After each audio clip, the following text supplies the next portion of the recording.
What kind of improvements would you say I could do here?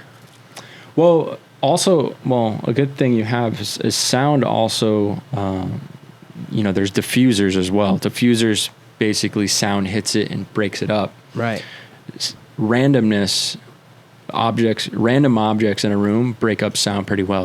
Right, like that sound, this whole thing, right? When it comes, yeah, exactly. So sound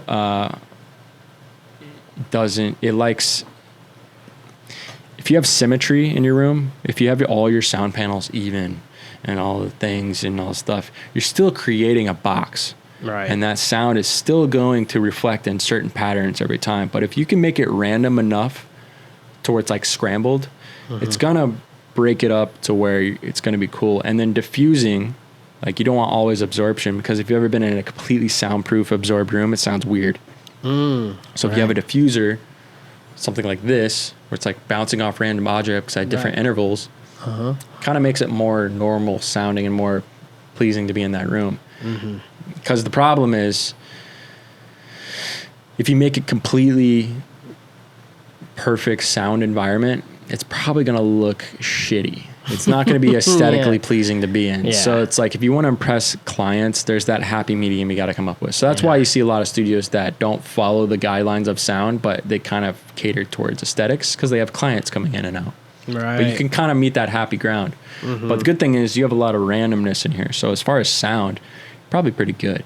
Right. Like you can, I mean, if your sound's really an issue, which it's not, because these are shotgun mics, they're kind of just picking up what's right in front of it. Yeah. You're not really picking up a lot of the room.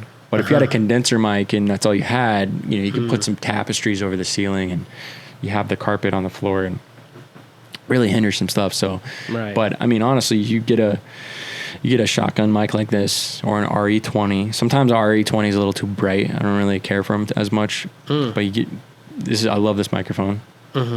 SM7s are great. You have a good interface. Interfaces are just a bunch of components in one, so you don't have to go around, but you can dive down a deep rabbit hole with those, man. You can, because all that's in an interface is you have your preamps for your mics. You have your converters, which are creating or converting it to audio to digital, like your DAC, your digital audio converters and your audio digital converters. And then you have your clocks, and nobody talks about clocks because it's nerd shit. But your clocks are really important when it comes to sound. Clocks tell the converters what 1 second is.